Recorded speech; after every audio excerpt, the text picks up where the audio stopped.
Finally, the Timberwolves blow out an inferior opponent as they dominate the Bulls on Monday night. Today on the show, which somewhat surprising bench lineup spurred the key run that allowed the Wolves to blow out the Bulls in this game. It's all coming next.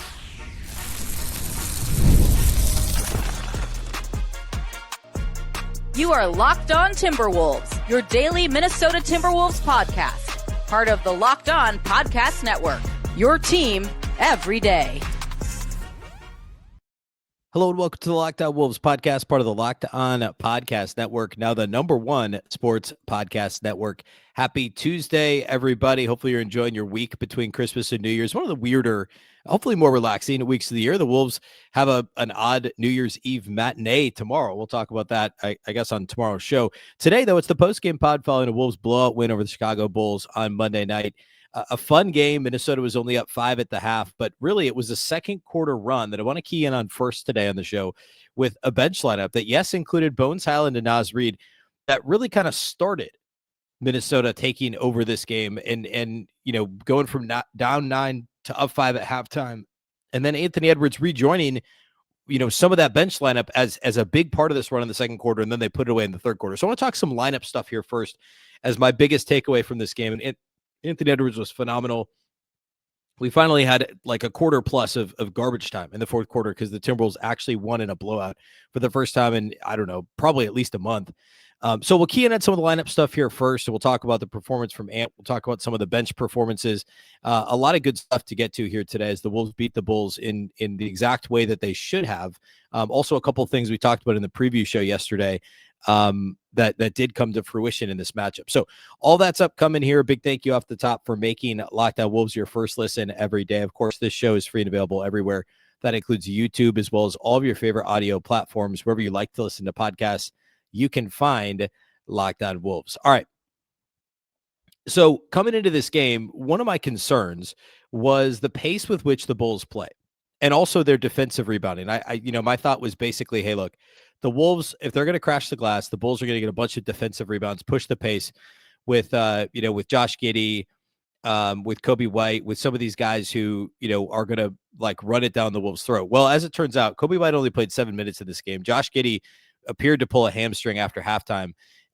They combined to play just 25 minutes, so they were not really a factor. And ultimately, nobody played more than 32 minutes for this Bulls team. No starter played more than 30. Vucevic was good early. But Rudy Gobert mostly ate his lunch in this game. We'll talk a little bit about Rudy's defense here later. But my concerns, it was actually the opposite.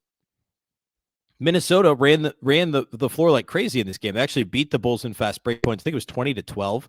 Yeah, 20-12 in fast break points. They had a big edge at halftime, and that was part of their second quarter run. The game started really sloppy. Neither team could make a basket. And the Bulls have been kind of a slightly below average offense. The body of work this season is slightly below average, but they've been much better since Coby White came back initially from injury. As we talked about yesterday, it's been peaks and valleys, right? They win 5-6 in a row. They lose 5 or 6 in a row. And it netted out to one below 500 coming off a loss to the Bucks in Giannis's return over the weekend. So this is a capable offensive team. And I was concerned that they'd push the pace, on Minnesota early. And they did a little bit early in the game, but neither team can make a shot. The officials let them play. There were hardly any foul calls in the first quarter. Certainly no borderline calls, right? The only ones were like intentional fouls under the basket and stuff like that, like really obvious ones. They let them play, and neither team could make buckets early in this game. This was only 23-21 at the end of the first quarter. It just really kind of a sludge. And then a slog, I should say, playing through sludge, more of a slog than anything else. Then in the second quarter, Minnesota kept the pace up with a bench unit. And they were down 9. Bones Hyland and Reid were awesome early in the second quarter, and they were really the only reason the Wolves were keeping pace. I mean, Bones had like a 5-0 run himself, sandwiched around a Ken Herter turnover that was just like this really quick, like bang, bang. And then Bones hit another couple of shots. Nas hit a couple of shots, and it kept them in it when there was this little mini run that was initiated by Josh Giddey. Jalen Smith was good off the bench. Buzelis was not good in this game overall, but he had a couple of shots there. And this was actually a 9-point Bulls lead. But I thought Nas and Bones were playing well. I thought that offensively, they were the only thing that was keeping Minnesota afloat. And remember, in the first quarter, nobody could score, including Ant. Like the lid was on the bucket in the first quarter. So to get that little bit of juice from the bench, Naz Reid and Bones Hyland doing what they do best, which is just simply get buckets. The defense was a bit spotty there in the second quarter, which led to the Bulls expanding their lead from, I think it was 5 or so, was 2 to start the second quarter, and it slowly expanded to 9. And then Anthony Edwards came back in the game just prior to the midway point of the second quarter. This was a 9-point game. And what happens? Ant scores 8 points in less than a minute. From the 6-minute mark to the 5:09 mark, it goes Ant layup, Ant 3-point step back, another Ant 3-point step back. And then he gets fouled the next time down. So he scores 2 more points. So it's a 10-0, or really a 10-2 Ant run because there was a giddy bucket in there. But a 10-2 Ant run. Ant scores 10 straight for the Wolves in about a minute and 20 seconds. And like all of a sudden, this is a 1-point game after the 10-2 run by Ant. And then the Wolves close the quarter strong. It's a little bit of Randle and Gobert in the paint, kind of, asserting their dominance down low. And Minnesota goes from down 9 to up 5 at halftime in 6 minutes, basically because of Ant and then the Naz and I would say Naz and Bones Hyland minutes. Now those guys left during this run. Ant came in for McDaniels though. So like those guys were on the floor. Bones and Naz left after Ant's first, really after his first 10 points, technically, because they went out in officially 9 points because they went out in the middle of Ant's free throws. So Ant scores 9. The Wolves are back within a point, or Ant scores 10. The Wolves are back within a point, and Gobert leaves for Bones and Jalen Clark leaves for Naz Reid. Or I should say Naz Reid leaves for Jalen Clark. And then they just continue the run. And they go from down 1 to up 5. But it happened with Naz Reid and Bones Hyland on the floor. They were part of the unit when Ant makes that initial run in the third quarter. And now Minnesota's up 5 at halftime. And you could attribute that to that second quarter run started by Naz Reid and Bones Hyland, continued by Anthony Edwards off the bench. And on a larger team level, it was about fast break points in the first half. That was a huge part of what Minnesota did early, was playing fast, getting steals, playing fast, ripping rebounds, and playing fast.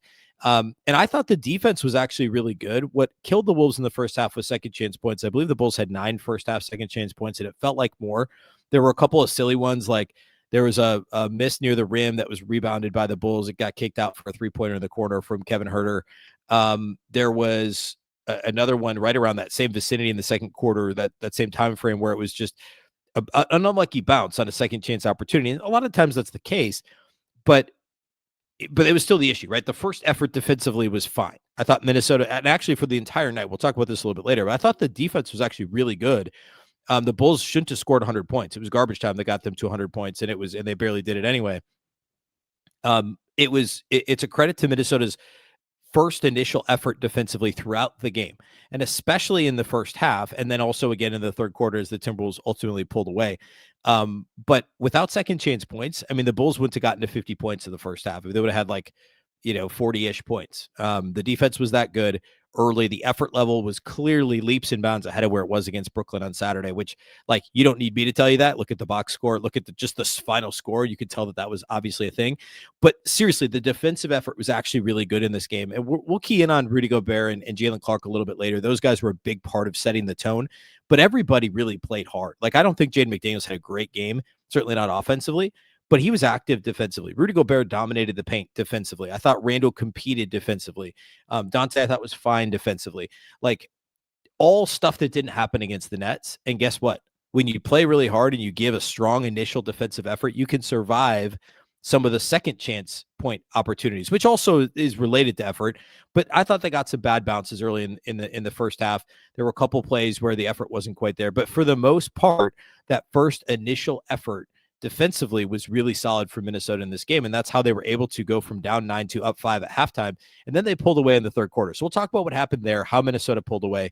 We'll talk about some more lineup stuff, and then also get into some of the individual players in this game. We'll talk defense with Jalen Clark, defense with Rudy Gobert, and how those guys performed and really combated some of the same issues, or turned around some of the things that were issues in Saturday's loss to Brooklyn and have been problems in some of the uglier losses this year. We'll do all that here next.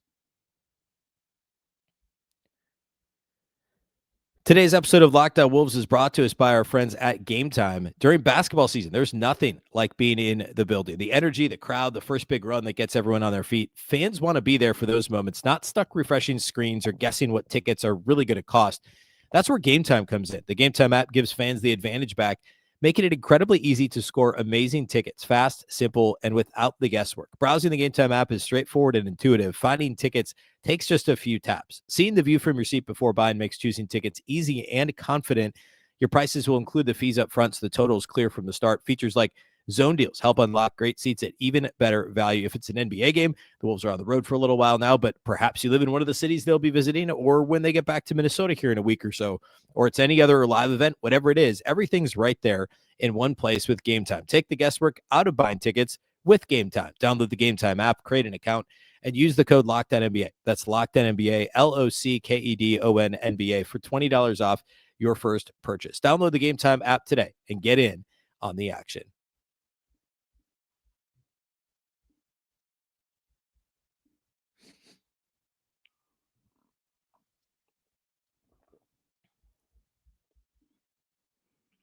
Big thank you once again for making Locked On Wolves your first listen of the day. And of course, thanks for helping to make Locked On the #1 sports podcast network. We could not do it without you. If you haven't already, go check out the new Everydayer Club. You get access to an ad-free audio feed for Locked On Wolves, compatible with Apple Podcasts, Spotify, and every other major podcast app. You also get an invite to the members-only Locked On Everydayer Club Discord server, which includes group chats for listeners of each show. You can go to LockedOnWolves.supercast.com to get signed up. That's LockedOnWolves.supercast.com. All right, so Minnesota's up 5 going to the third quarter in this game, and then they just kind of put the game away. It happened quickly. Like the Bulls had an initial push, and Minnesota kind of held them at arm's length. And when Minnesota started, so what they were actually up, so they were up 5 at halftime. The Bulls made a little push. The Wolves pushed back, so now they're up 6. 5 minutes into the third quarter, and Chris Finch puts in who? Bones, Hyland, and Reid once again. That's who helped key the second quarter run. He puts in Bones and Nas and Bones both go nuts. Nas makes a bucket. Next time down, Bones Hyland gets an and one. Next time down, Reid tips in an offensive rebound off of his own miss. And then now the Wolves are up double digits, and then Ant goes to work a little bit. Bones has a nice alley-oop pass to Rudy Gobert. Bones makes another shot of his own. And then it's basically Bones and Edwards and Nas just driving the Timberwolves offense against a poor Bulls defense, albeit. But again, the lineup combination here, it basically saying we're going all in on offense because we think this Bulls team, especially with no Josh Giddey and no Kobe White, as it turned out, like they're not going to score on us at will. But we can score on them at will if we've got Nas, Reid, Bones, Hyland, and Anthony Edwards on the floor together. And that's exactly what happened. So again, it's that same bench duo of Nas, Reid, and Bones Hyland plus Anthony Edwards that we saw in the second quarter make that 9-0, 10-0, 10-2, whatever it was, push. They make this big push in the third quarter. Minnesota goes from up 6 when the substitution was made to I don't know, they were up 15 in the next 5 minutes. So in 5 minutes, they go up 15. I think it was a 17-2 run, if I'm not mistaken, or 17-4 run, if I'm not mistaken.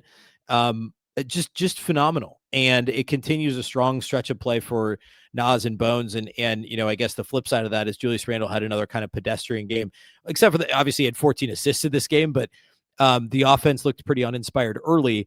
And ultimately it was about good decision-making for Julius. And I'm not suggesting overall, I thought he played well and made the right decisions. He shot better than 50% from the field. It just started as a more uninspired performance. And then as the Wolves started to pull away and the Bulls would load up on Julius Randle, he made all the right choices. And if this is where the Wolves want to live, which is more of a distributing Julius Randle and a scoring Nas Reid, that works. And Rudy was great in the paint too. Like the trio of big men was really good in this game overall. And, that's going to be huge for Minnesota moving forward, is if those three guys, like the matchups, obviously outside of Vucevic, like there's not a whole lot else that they're going to offer in the paint. Jalen Smith, as I mentioned, had some strong second quarter minutes, but like that dude's not going to do much against Rudy in the paint. He's not going to be able to guard Nas Reid in space or Julius Randle for that matter. And when the Bulls loaded up on Randle, he made the right choice. And so I guess that would be another key point here is how well the Wolves bigs played, and knowing that if Chris Finch pushes the right button with that rotation, like what was it? Was it the Thunder game? There was another game recently that they won that I locked in on how Chris Finch handled the big man. It was the Thunder game because he went back to Rudy, because Rudy, the on-off numbers with Rudy Gobert against the Thunder specifically are phenomenal. Like you got to have more Gobert minutes against OKC.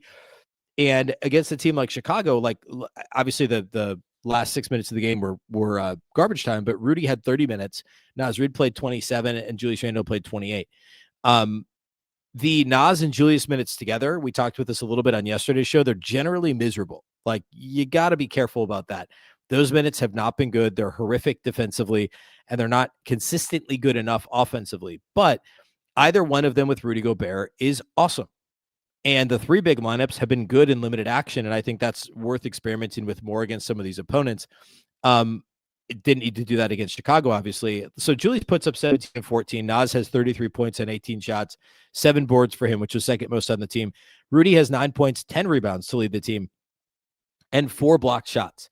Gobert was phenomenal defensively. He controlled the paint early in this game. And I would also, I guess, layer in with that, Jaylen Clark was awesome defensively too. Again, box score doesn't pop for Jaylen Clark. Well, it kind of does in this game because he scored 11 points, which is kind of an unusual occurrence for Jaylen Clark to score double figures. But like in classic Jaylen Clark fashion, the box score doesn't pop, but he was awesome defensively. Deflections. He had one of his classic plays where he lays in. This was when the Wolves were like really pulling away. It was practically already garbage time, where he laid in the weeds and got the steal off the inbounds and makes a layup, hit a tough floater. Like, I've been impressed with his ability around the rim here recently. Like, there was a game a couple weeks ago where he hit a baseline floater that was a really tough shot. Like, we see Jaylen Clark getting better and better and more comfortable around the rim. Not that he's going to take guys off the dribble, but he is the guy that teams are going to choose to not guard. I talked yesterday about how when the Wolves played the Thunder, when Josh Giddey was on the Thunder, the Wolves just didn't guard him when he was off the ball. That's how teams treat Jaylen Clark. And if he could shoot league average from 3, that would be great. But he hasn't made a 3-pointer in 4 games. He's only made 1 3-pointer in the last 4 weeks. But he's been effective because he understands how to sink into the dunker, right? If the ball's on the weak side, he can sink into the dunker and be available for a second, as the ball swings, for a drop-off pass. And he's good around the rim because he's so physical and strong, and he's always had pretty good touch, which is interesting. Like, I thought he had good touch at UCLA too, even though he didn't score a lot, and the actual jump shooting numbers aren't great. He's got good touch around the rim. And even though he's not explosive off the dribble, like, he's not trying to take guys to the rim, because he's such a good understanding, he understands timing, spacing, cutting super well. He can find himself in advantageous spots around the rim and get those dump off passes and score around the basket. I go back to the what was the stat? The Wolves hadn't lost when Jaylen Clark plays over 15 minutes. The Brooklyn game was the first time all year Minnesota's lost when he's played over 15 minutes. But go back and look at all the rest of their losses. The loss before that to Denver, he played 5 minutes. The loss before that to Memphis, he played 9 minutes. The loss before that to Phoenix, he played 12. Go back to November, OKC, Sacramento, Phoenix. He played every single Timberwolves loss this year. He either hasn't played or he's played less than 15 minutes. Every single Timberwolves loss, except for the Brooklyn one on Saturday when he played exactly 15 minutes. So if we want to make the stat 16, which also goes to show how arbitrary these statistics can be, but if we want to make it 16, they are still undefeated when he plays over 16 or more minutes in a game.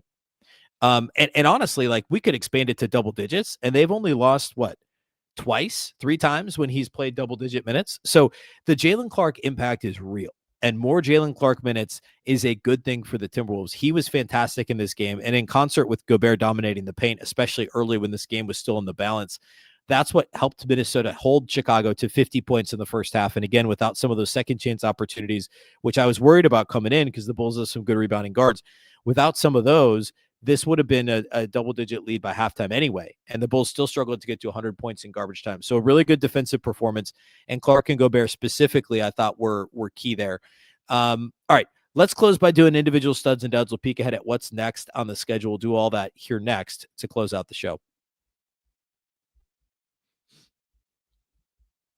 Today's episode of Locked On Wolves is brought to us by our friends at FanDuel. Fridays already feel different during basketball season, and FanDuel's making them even better. Every Friday night before the games tip off, FanDuel gives a new way to kick off the weekend with NBA Happy Hour. NBA Happy Hour is your official pregame, a limited time window where special offers drop right inside the FanDuel app before the action starts.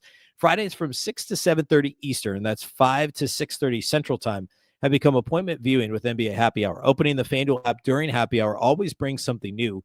Boosts, bonuses, and surprises. It is easy to check the weekly special before tip-off and make your move before the window closes. The timing is absolutely perfect. It's right before the games and right before your weekend starts. It adds extra energy to Friday night basketball without overthinking it. So before tip-off, check the FanDuel app and see what's dropping during NBA happy hour every Friday from 6 to 7:30 Eastern. That's 5 to 6:30 p.m. Central Time.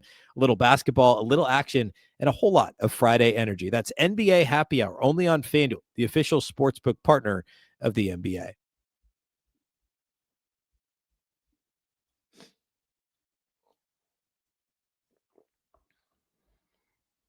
All right. Let's talk individual studs and duds here and then land this plane, peeking ahead to the rest of this week as the Wolves embark on this, their first long road trip in a little while here. Studs, obviously, we got to go Anthony Edwards. He was huge in both the second and third quarters as Minnesota pulled away. He only had to play 32 minutes. Interestingly, maybe not surprisingly, but interestingly, Finch did start the fourth quarter with Ant.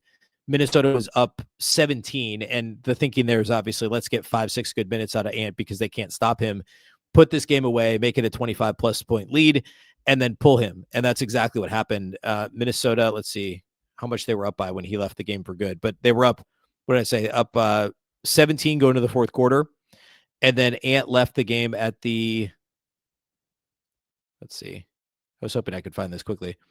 Whatever mark Anthony Edwards left the game at the 9:50. He only played the first 2 minutes of the fourth quarter. Minnesota expanded their lead from 17 to 21. And Finch took Edwards out. He didn't see the floor again. So Ant ended up only playing 32 minutes. He scored 23 points on 13 shots, which is ultra efficient. 2 of 5 on threes, 3 of 4 at the line, 4 assists, and 0 turnovers for Anthony Edwards, which is really nice to see. Added a couple rebounds, a steal, and a block. Just a really nice in-control performance. He was awesome in the mid-range in this game.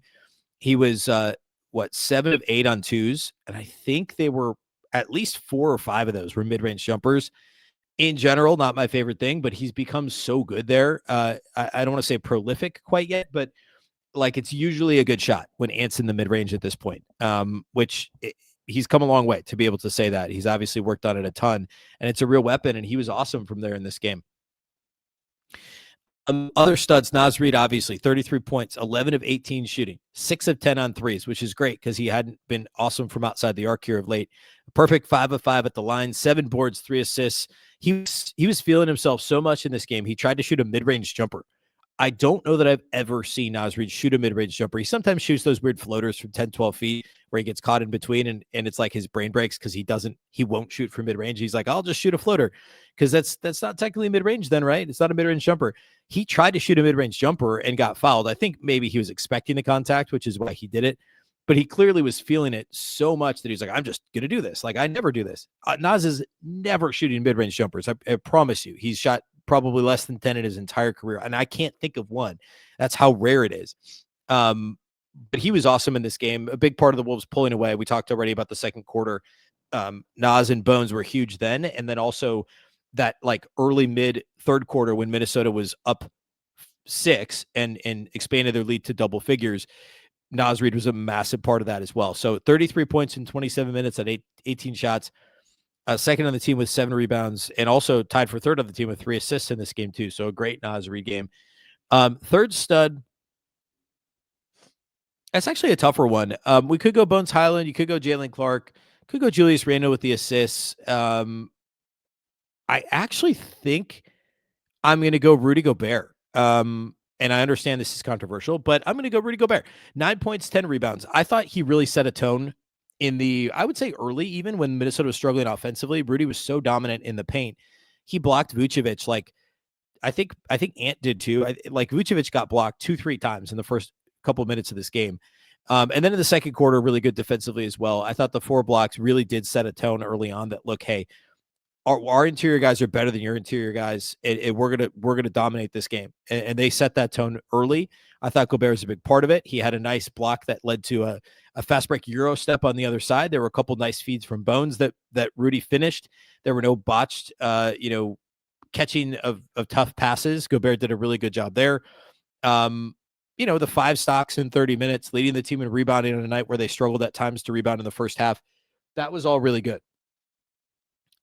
So I would give Gobert the third stud in this game. I already talked a little bit about how Randle was good with his decision making, and it's nice to see him kind of settle into But like he's had a tough shooting stretch, right? Like this was the first time he'd shot the ball well in a long time. I'm pulling up his game log now, but yeah, I mean, he hadn't shot. I guess he had an okay shooting night against Denver.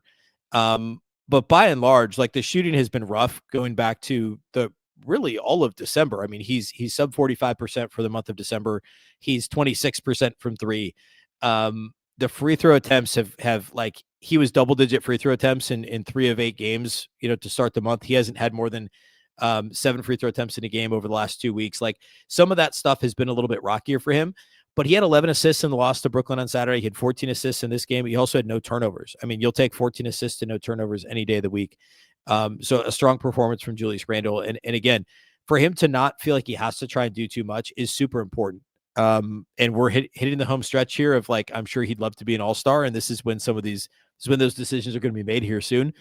But I don't know. I mean, 22, 7-6 on a team that's, top 5 in the West. Like that's a pretty good case for the all-star team. So hopefully he doesn't try to do too much here. He can kind of stabilize, especially that 3-point shooting, and have a good close to the unofficial, well, I guess also the official first half of the season. Duds, I don't really have any. I thought everybody played pretty well. Honestly, if I was going to pick one, I'd pick Jaden McDaniels.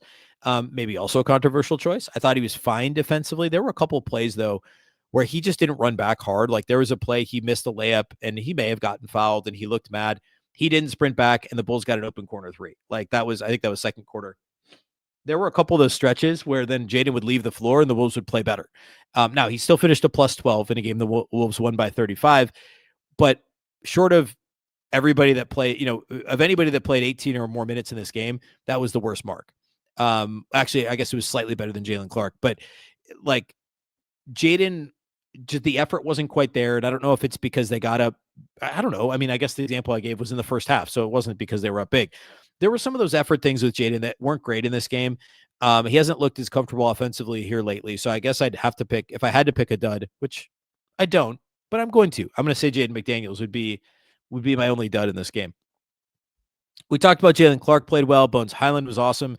He had 12 points on 8 shots. Really good. He just, the shot in the arm he is off the bench is important. Conley was fine. He didn't make a bucket until basically garbage time early in the fourth quarter. He made a layup, but I thought he was, he was fine when he was on the floor. No real major garbage time, like takeaways. Rob Dillingham had a couple of nice plays, called his own number like 3 times in a row. And I thought one of them was a good decision, but he made 2 of the shots. And then he had a couple of nice passes too.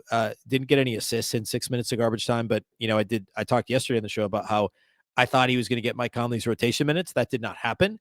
But like, I thought he played well in garbage time, and that's what he has to do. He has to take advantage of the moments, the chances, the opportunities that Chris Finch gives him and play well in order to give himself more future opportunities. And I thought for the most part, he did that in garbage time of this game. All right.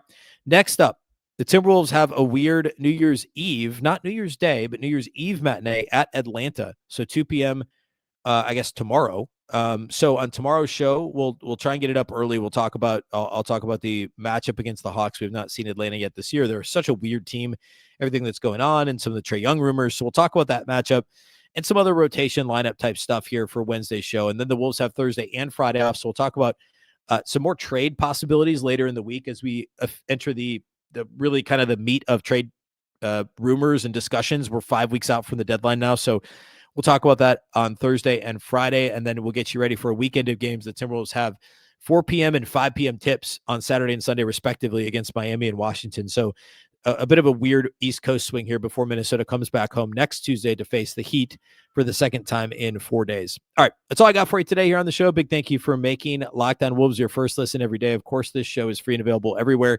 That includes YouTube as well as all of your favorite audio platforms. Wherever you like to listen to podcasts, you can find Locked On Wolves. Also, a reminder, if you never miss an episode, check out the Everydayer Club. It's built for you. You can get Locked On Wolves ad-free, plus members-only Discord access and more. Head to lockedonwolves.supercast.com to join the club. Again, that's lockedonwolves.supercast.com to join the club. Also, if you're on video, we'll send you to the first ever 24/7 National NBA YouTube channel. If you're listening on audio, make sure that you make your second listen the NBA game night on Locked On NBA. You can do that wherever you like to listen to podcasts as well. Of course, this show is also part of that very same Locked On Podcast Network, your local experts on all the biggest stories. Once again, I'm Ben Beecken. This is the Locked On Wolves podcast, and we'll catch you next time.